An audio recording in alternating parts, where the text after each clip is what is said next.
Hay castillos para reyes y hay castillos para locos. Hoy no hablaremos de tronos de oro. Hablaremos de edificios que cuelgan sobre el abismo, se hunden profundamente bajo tierra y se pudren en vida. Verás una fortaleza que parece un decorado de Mad Max y un castillo cuya cocina se desplomó al mar junto con los cocineros. Y al final, un lugar al que llaman la Torre Invertida. Y solo con mirar su foto da vértigo. Solo hechos, solo arquitectura demencial. Vamos.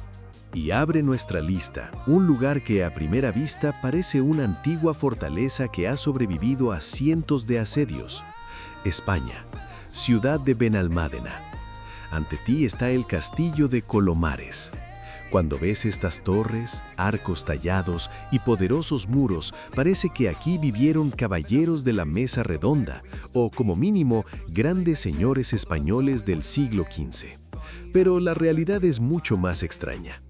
Este gigante de piedra fue construido no en la Edad Media, sino a finales del siglo XX. Y lo más impactante es quién y cómo lo construyó. No es obra de un prestigioso estudio de arquitectura ni un encargo estatal. Todo este enorme complejo lo levantó una sola persona, el doctor Esteban Martín. Fue un cirujano exitoso en Estados Unidos, pero en algún momento lo atrapó una idea obsesiva. Abandonó su práctica, regresó a España y decidió construir un monumento a Cristóbal Colón. Suena noble, pero la ejecución rozaba la locura. El doctor Martín no tenía formación arquitectónica, ni planos, ni un plan detallado. Solo tenía un sueño y 2 ayudantes albañiles. Imagínalo, 3 hombres sin maquinaria pesada, sin grúas ni ingenieros, colocando ladrillo sobre ladrillo durante 7 años, improvisando sobre la marcha. Es puro freestyle en piedra. Por eso el castillo parece un Frankenstein de encaje. El doctor quería reunir en un solo edificio todos los estilos que existían en España en la época de Colón. Aquí hay de todo. Gótico, con sus agujas afiladas, estilo románico, motivos bizantinos y ornamentos moriscos. Normalmente los arquitectos se mantienen en una sola línea para que el edificio se vea armónico. Pero aquí los estilos se superponen, discuten y se entrelazan. Debido a la increíble cantidad de detalles, estucos, tallas y figurillas, la fachada parece blanda, como si no fuera piedra sino cera derretida o un gigantesco castillo de arena mojada. Pero eso no es todo. El doctor Martín estaba tan obsesionado con inmortalizar a Colón que cifró en la piedra toda la historia del descubrimiento de América. Si te fijas bien, el castillo en sí recuerda a un barco, con la proa orientada hacia el oeste, hacia el Nuevo Mundo. En la piedra se esconden las imágenes de las 3 carabelas, la Santa María, la Pinta y la Niña. No es solo un edificio, es un gigantesco libro de piedra que su autor escribió durante 7 años, desgastándose las manos hasta sangrar. Dentro de este caos hay otra sorpresa que entró en el libro Guinness del Records. El doctor Martín logró integrar en el complejo la iglesia más pequeña del mundo. Su superficie es de apenas 1,96 metros cuadrados. Apenas cabe el sacerdote y los fieles tienen que quedarse afuera. Lamentablemente, el doctor Martín falleció sin ver su obra reconocida como una obra maestra.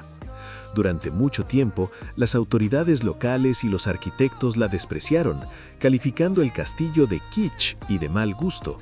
Pero hoy este lugar atrae a miles de personas que quieren ver de lo que es capaz alguien obsesionado con una sola idea. Ya no es solo un castillo, es un monumento a una perseverancia humana increíble, congelada en piedra.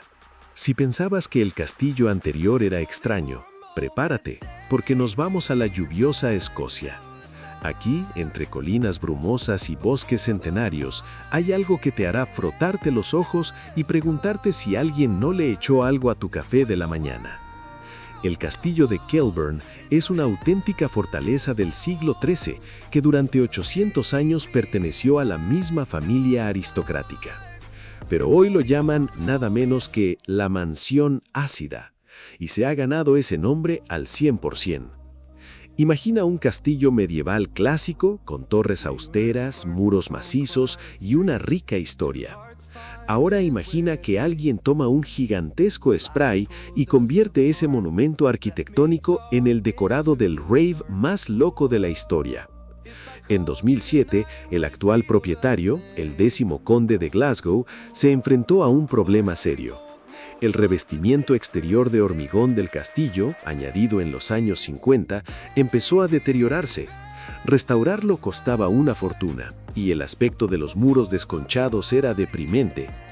En lugar de recaudar donaciones durante años y seguir las aburridas normas de conservación del patrimonio, el conde de Glasgow eligió el camino de la locura absoluta. Invitó a 4 artistas brasileños de fama mundial, les dio libertad total y miles de botes de pintura de colores vivos. El resultado es alucinante. La fachada de la antigua fortaleza está ahora completamente cubierta de grafitis picodélicos. Se entrelazan personajes gigantes de dibujos animados, criaturas amarillas enormes, patrones geométricos extraños y destellos de todos los colores del arco iris. Es un verdadero conflicto visual que provoca disonancia cognitiva. Por un lado, piedras antiguas que vieron caballeros y reyes, por el otro, arte urbano contemporáneo en su forma más estridente. Cuando te acercas al castillo, parece que hay una falla en la realidad. Esperas solemnidad y recibes caos puro y concentrado. Las organizaciones de protección del patrimonio estaban, por decirlo suavemente, enfurecidas. Exigían eliminar esa vergüenza y devolver al castillo su aspecto histórico. Pero el conde de Glasgow resultó ser todo un rebelde. Entendió que gracias a ese gesto audaz, su castillo pasó de ser un museo aburrido a una de las atracciones más visitadas del país. Lo que iba a ser temporal se prolongó durante una década. La locura de Kilburn no está solo en su apariencia, sino en la idea misma de ignorar de forma tan descarada siglos de tradición por el hype y el ahorro.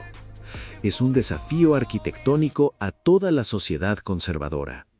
Por dentro, el castillo sigue siendo una lujosa residencia con muebles antiguos y retratos de antepasados, pero por fuera grita que el viejo mundo ha perdido frente al brillo contemporáneo. El contraste entre las severas torres grises y los ojos de neón que te observan de los muros crea una atmósfera de sueño extraño. Es un lugar donde la historia chocó con la locura moderna y decidió que podían convivir. Muchos lo consideran vandalismo del más alto nivel, otros una jugada de marketing brillante. Pero hay algo seguro, es imposible olvidarlo. Kilburn no solo está en pie, literalmente grita en el espacio, recordándonos que incluso las cosas más serias pueden tener un sentido del humor muy extraño. Clásico escocés envuelto en carnaval brasileño. Eso es esta mansión ácida. Se ve tan absurdo que en algún momento empieza a parecer incluso bello. Pero, ¿estás listo para aceptar este tipo de arte o ya es demasiado? La decisión es tuya, y nosotros seguimos adelante hacia un lugar que guarda secretos mucho más oscuros. Si los anteriores te provocaban desconcierto o una sonrisa, el tercero te hará sudar las palmas. Nos trasladamos a la remota naturaleza del estado de Wyoming, en Estados Unidos. Imagina un valle completamente vacío, rodeado de montañas severas, donde al atardecer se alza una silueta inquietante, como el esqueleto de un monstruoso gigante de madera. Es la casa Smith, conocida popularmente como la torre que se lleva vidas. Esta estructura es caos puro concentrado, hecho de troncos y tablas. Su creador, Francis Lee Smith, no era un científico loco, era un ingeniero común que un buen día decidió construir una casa para su familia. Pero algo salió mal. Lo que empezó como una acogida casa familiar se convirtió en una obsesión que duró 12 largos años y acabó destruyendo todo lo que este hombre tenía. La locura de este lugar radica en que Smith lo construyó completamente solo, sin ningún tipo de planos, esquemas, ni en algunas partes siquiera usando clavos convencionales. Simplemente añadía piso tras piso, balcón tras balcón, guiado por una especie de voz interior. Al mirar el edificio, da la impresión de que desafía todas las leyes de la física. Las escaleras pueden no llevar a ninguna parte, las habitaciones cuelgan sobre el vacío en ángulos extraños, y toda la estructura parece a punto de colapsar con la primera ráfaga de viento. Francis pasaba allí cada minuto libre. Su esposa, incapaz de soportar la vida en una obra interminable en medio de un caos de madera, terminó llevándose a los hijos y dejándolo solo con su monstruo. Pero Smith no se detuvo. Siguió trepando cada vez más alto, levantando nuevos niveles de su obsesión. Dormía sobre tablas desnudas, comía entre serrín y gastaba todo su dinero en materiales de construcción. Era un auténtico castillo de ermitaño que con cada metro añadido se volvía más peligroso. La tragedia ocurrió cuando Francis trabajaba en otra sección en la cima de su torre. Durante un fuerte viento, a gran altura, sufrió un accidente y su vida terminó allí mismo, en la obra de su vida. Desde entonces la casa permanece abandonada, nadie vive en ella y nadie se atreve a terminarla ni a demolerla. Los habitantes locales evitan el lugar. Dicen que cuando el viento pasa entre los troncos mal ajustados, el edificio emite sonidos que parecen gemidos o una respiración pesada. Dentro reina una atmósfera de soledad absoluta y de mente quebrada. Herramientas tiradas por todas partes, como si Francis las hubiera soltado solo por un momento y fuera a regresar en cualquier instante para añadir otro balcón inestable a su torre infinita. Esta casa no es solo una rareza arquitectónica, es una ilustración brutal de hasta dónde puede llegar una persona cuando su sueño se convierte en una obsesión destructiva. La mansión Smith parece la guarida de un loco sacada de una película de terror, y lo más inquietante es que es un lugar completamente real. El edificio se va deteriorando bajo el duro clima de Wyoming, pero sigue en pie, elevándose sobre el valle como un monumento a un hombre que quiso alcanzar el cielo y fue traicionado por su propia creación. Mirar este esqueleto de madera resulta verdaderamente perturbador, porque en cada tabla se siente una presencia invisible, la de quien dejó su alma en estas paredes y de algún modo se quedó en ellas, para siempre. Es un lugar donde la arquitectura deja de ser arte y se convierte en un diagnóstico peligroso. De esta torre fantasmagórica de madera nos trasladamos a la dura costa de Irlanda del Norte, donde en el borde de acantilados de basalto yacen ruinas que podrían ser el escenario de la fantasía más oscura. El castillo de Dunluce parece equilibrarse entre dos mundos, la tierra y el abismo. Pero en su historia hay un momento en que ese equilibrio se rompió de la forma más aterradora y absurda. A este lugar lo llaman el castillo con la cocina en el abismo, y no es una metáfora. Imagina una fortaleza poderosa construida sobre un estrecho saliente rocoso, conectado al continente solo por un pequeño puente. Los arquitectos de la época, cegados por el deseo de crear la ciudadela más impenetrable e impresionante, cometieron un error fatal. Supusieron que la roca basáltica soportaría eternamente el peso de los muros.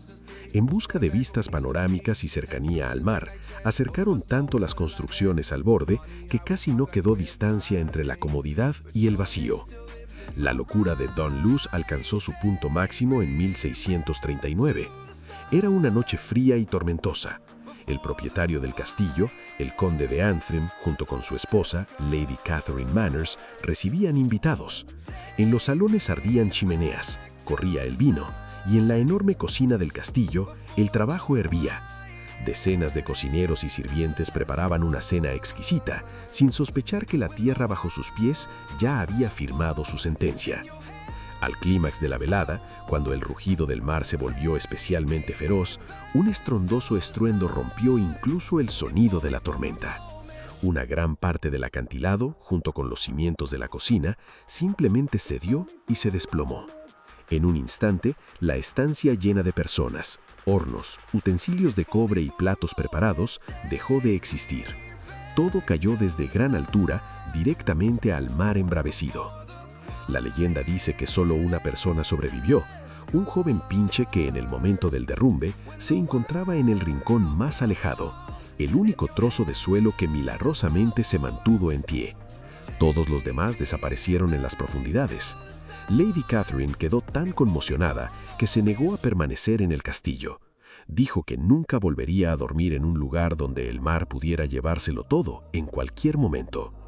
A partir de entonces comenzó el declive de Don Luce. La familia se marchó y el castillo, antes majestuoso, quedó como testigo silencioso de la arrogancia humana. Hoy, al pasear por estas ruinas, aún puedes ver ese borde. Produce un miedo primitivo.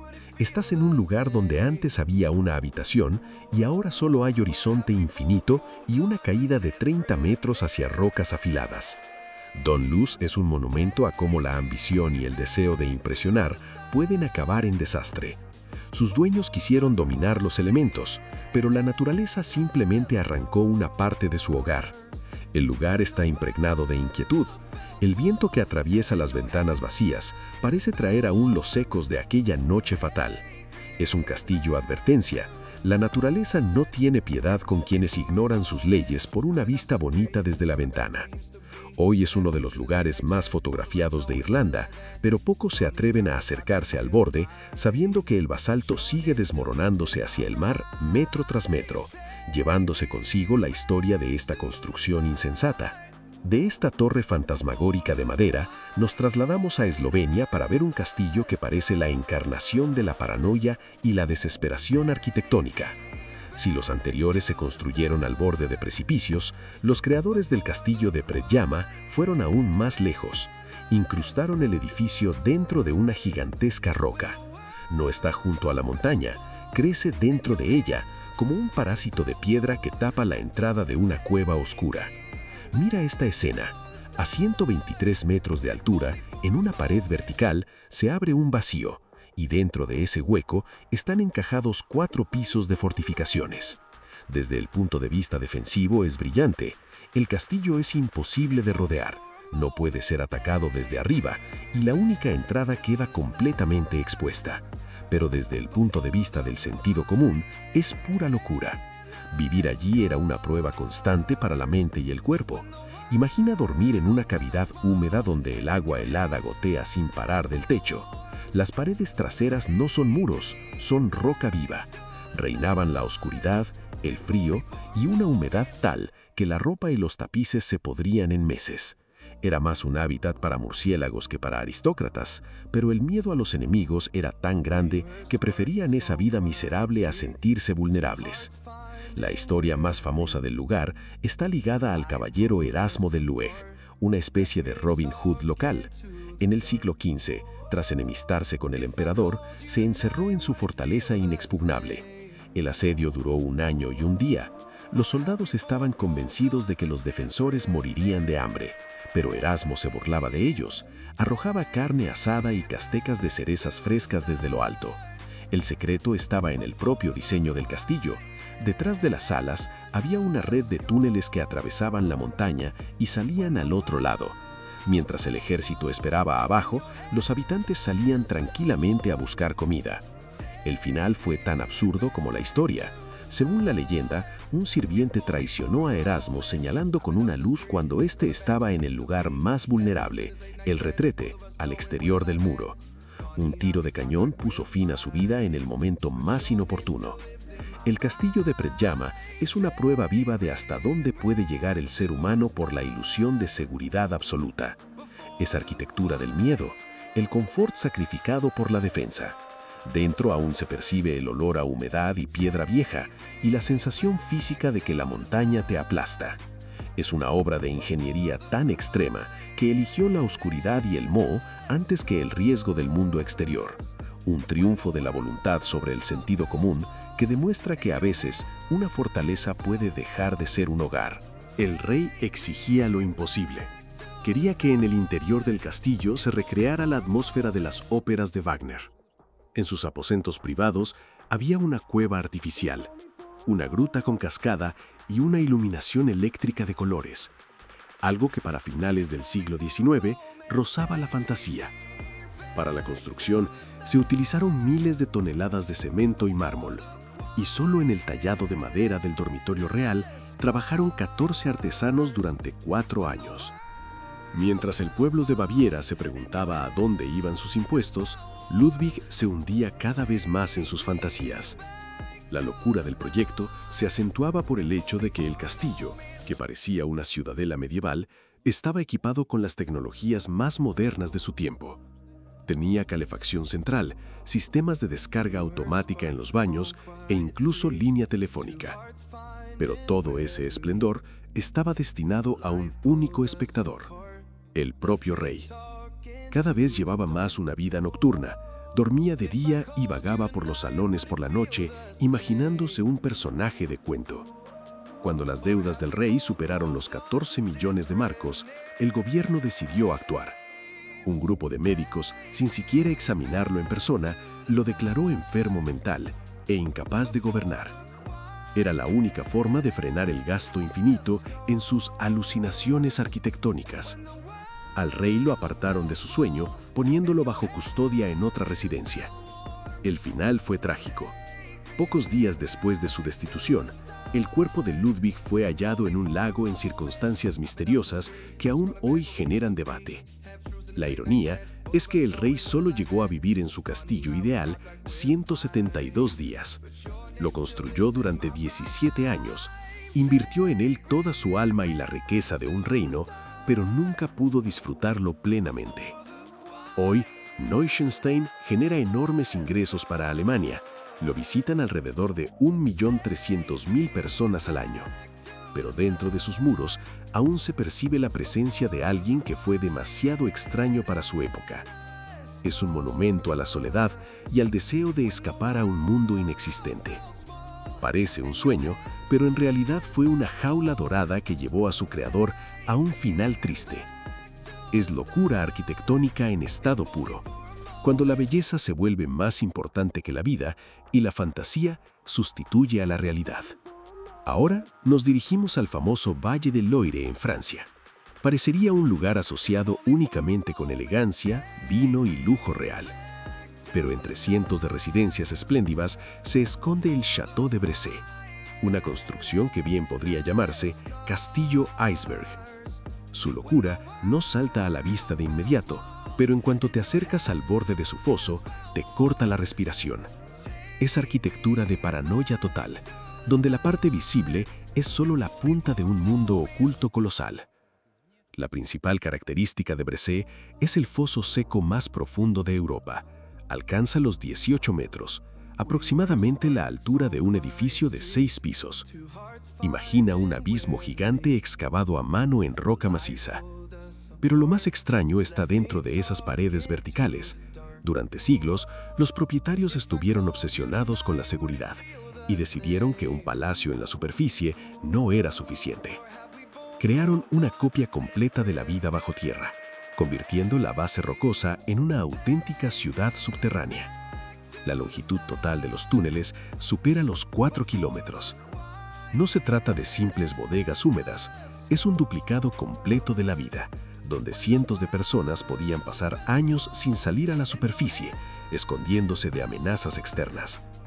Había enormes establos excavados en la roca, donde se mantenían decenas de caballos en la oscuridad.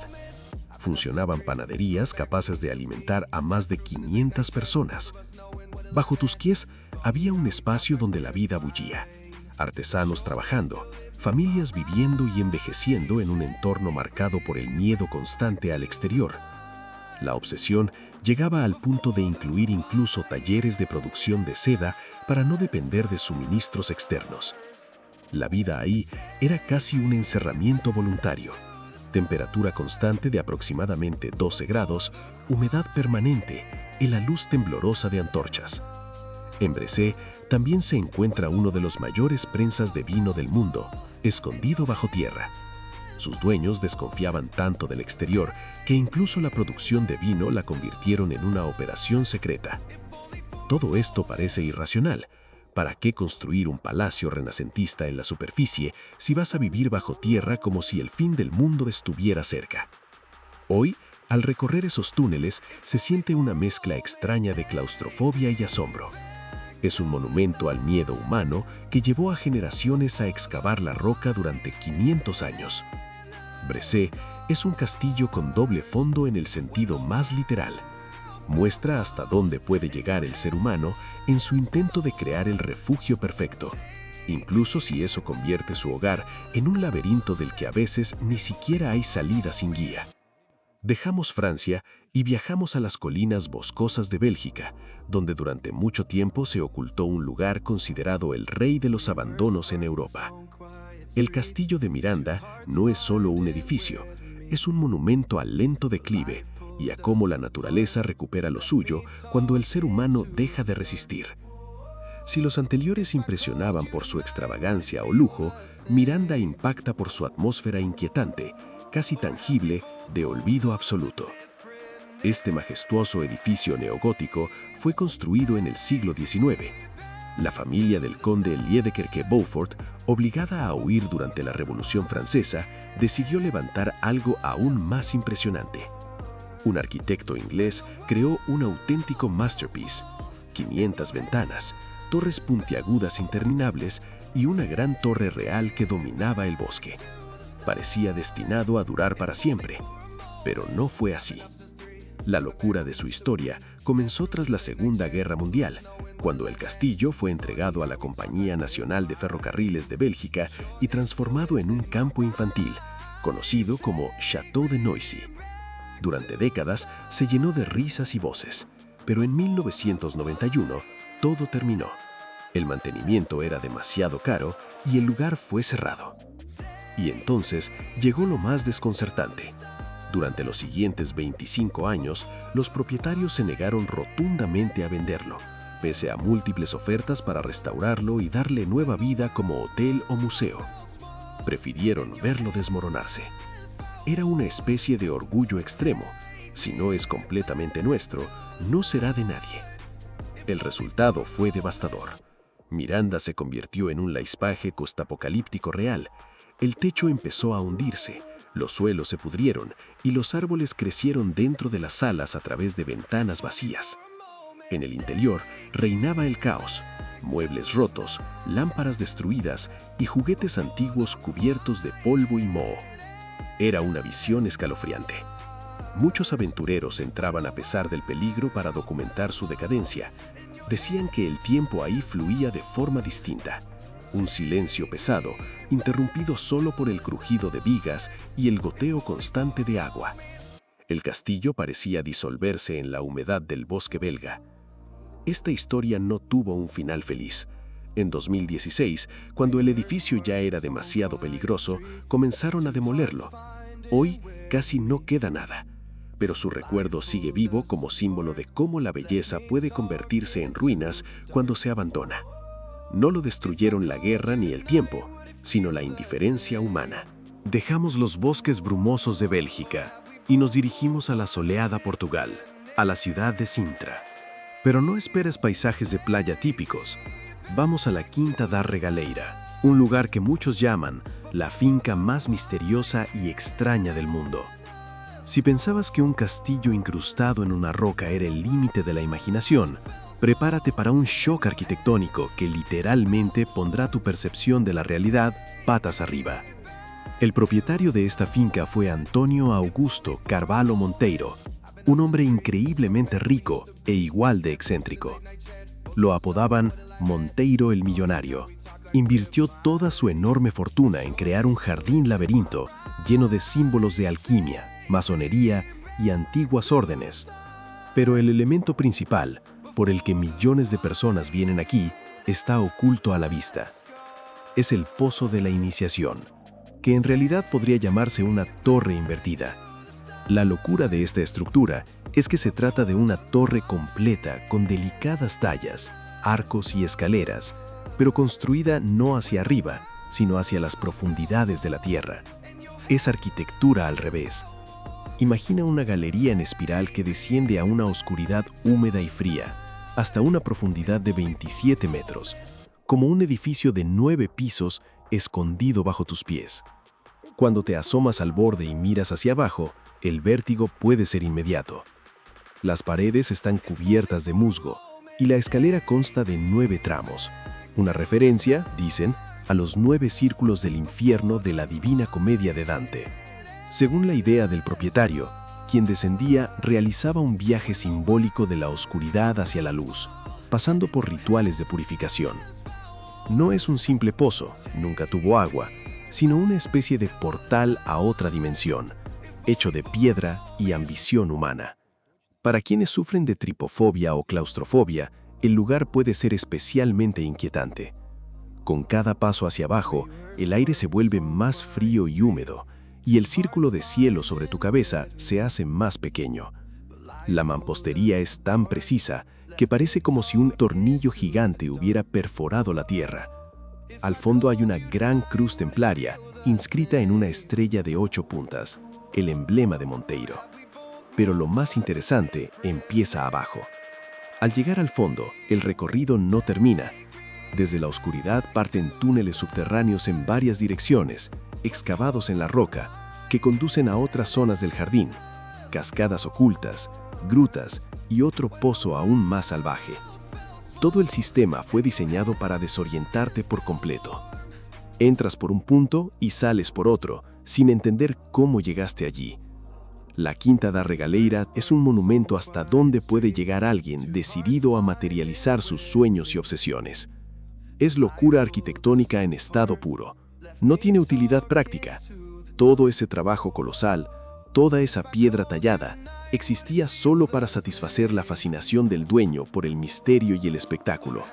Mirar desde el fondo hacia arriba es un impacto visual único. Las capas de piedra, las espirales de escaleras se elevan hacia un pequeño círculo de luz. Y en ese instante, realmente parece que el mundo se ha invertido. Monteiro no creó solo un jardín, creó una alucinación arquitectónica que sigue desconcertando a la gente más de un siglo después.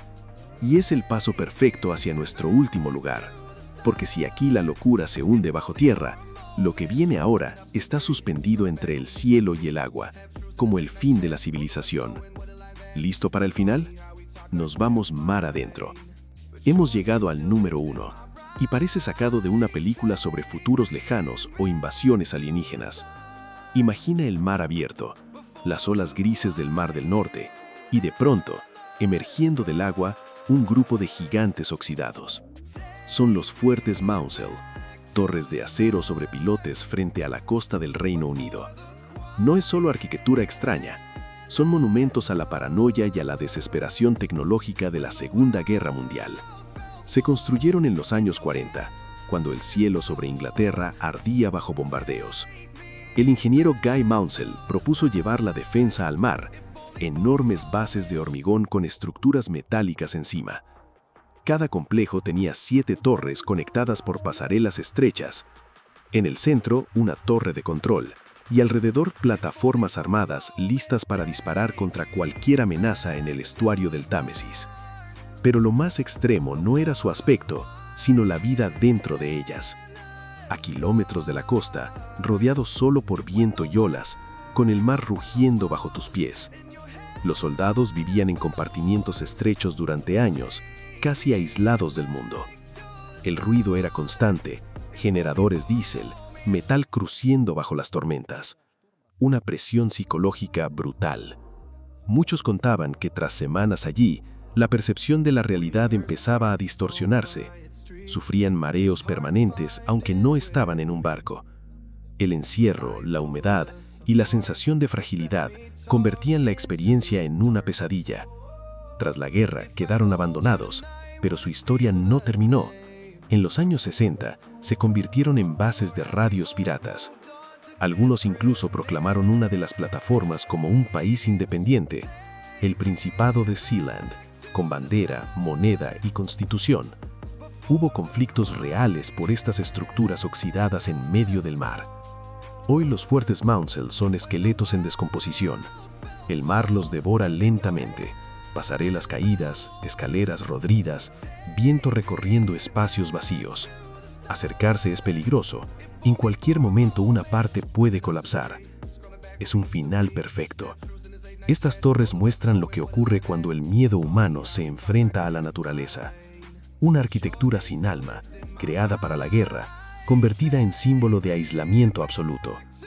Al verlas desaparecer poco a poco, queda claro que a veces nuestros intentos de protegernos pueden resultar más inquietantes que la propia amenaza.